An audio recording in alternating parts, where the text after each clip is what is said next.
Imam Syafi'i merupakan seorang mufti besar umat Islam yang juga pendiri dari mazhab Syafi'i. Nama lengkap Imam Syafi'i adalah Abu Abdullah Muhammad bin Idris Asy-Syafi'i Al-Muttalibi Al-Quraisy.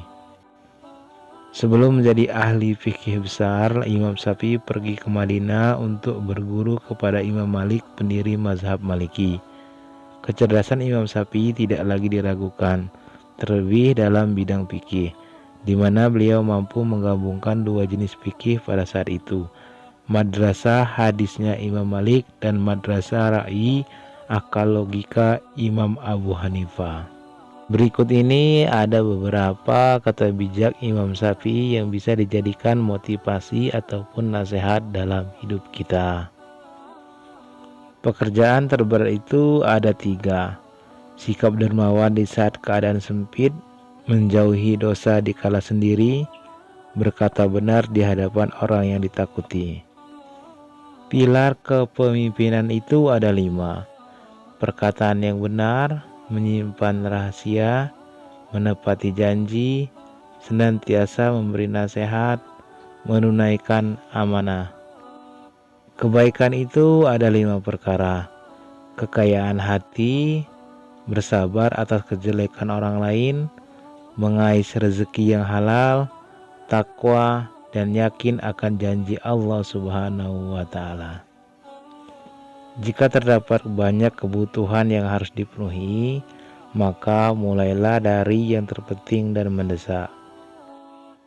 Barang siapa mengadu domba untuk kepentinganmu, maka dia akan mengadu domba dirimu. Dan barang siapa menyampaikan fitnah kepadamu, maka ia akan memfitnahmu. Kaji dan dalamilah sebelum engkau menduduki jabatan, karena kalau engkau telah mendudukinya, maka tidak ada kesempatan bagimu untuk mengkaji dan mendalaminya.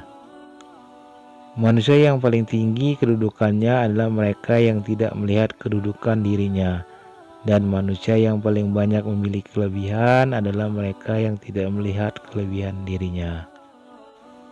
Jika ada seorang yang ingin menjual dunia ini kepadaku dengan nilai harga sekeping roti, niscaya aku tidak akan membelinya.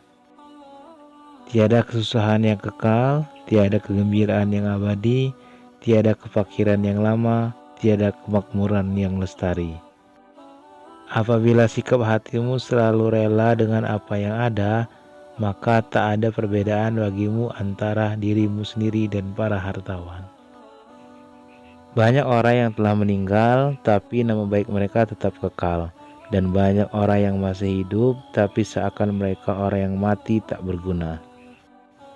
Berapa banyak orang yang telah berbuat kebajikan kepadamu yang membuatmu terbelenggu dengannya. Dan berapa banyak orang yang memperlakukanmu dengan kasar dan ia memberi kebebasan kepadamu.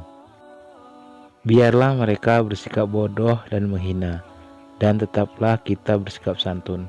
Gaharu akan semakin wangi ketika disulut api. Jadikanlah diam sebagai sarana atas pembicaraanmu, dan tentukan sikap dengan berpikir. Menghindarkan telinga dari mendengar hal-hal yang tidak baik merupakan suatu keharusan, sebagaimana seseorang mensucikan tutur katanya dari ungkapan buruk. Sebesar-besarnya aib keburukan adalah kamu mengira keburukan orang lain, sedangkan keburukan itu terdapat dalam diri kamu sendiri. Terlalu keras dan menutup diri terhadap orang lain akan mendatangkan musuh, dan terlalu terbuka juga akan mendatangkan kawan yang tidak baik. Maka posisikan dirimu di antara keduanya. Sebagaimana Tuhanmu telah mencukupkan rezekimu di hari kemarin, maka jangan khawatirkan rezekimu untuk esok hari.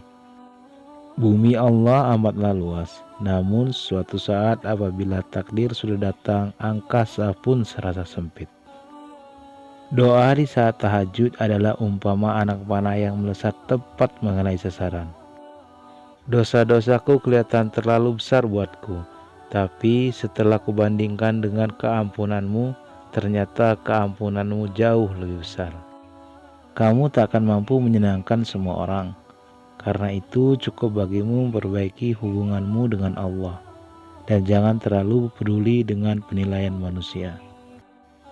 Jadikanlah akhirat di hatimu, dunia di tanganmu, dan kematian di pelupuk matamu. Jika semua orang menjauh ketika kamu mendapatkan kesulitan, maka ketahuilah bahwa Allah ingin membuatmu kuat dan Ia akan menjadi penolongmu. Jika kamu tidak tahan terhadap penatnya belajar, maka kamu akan menanggung bahayanya kebodohan. Ilmu itu bukan yang dihafal, tetapi yang memberi manfaat. Siapa yang menghendaki kehidupan dunia, maka harus disertai dengan ilmu. Dan siapa yang menghendaki kehidupan akhirat juga harus dengan ilmu. Barang siapa mengaku dapat menggabungkan dua cinta dalam hatinya, yaitu cinta dunia sekaligus cinta Allah, maka dia telah berdusta. Kekenyangan dapat memberatkan badan, mengeraskan hati, mengusir kecerdasan, mengundang tidur, dan melemahkan semangat beribadah. Betapa aku senang jika semua ilmu yang aku tahu dimengerti oleh semua orang, maka dengannya aku mendapatkan pahala, meskipun mereka tidak memujiku.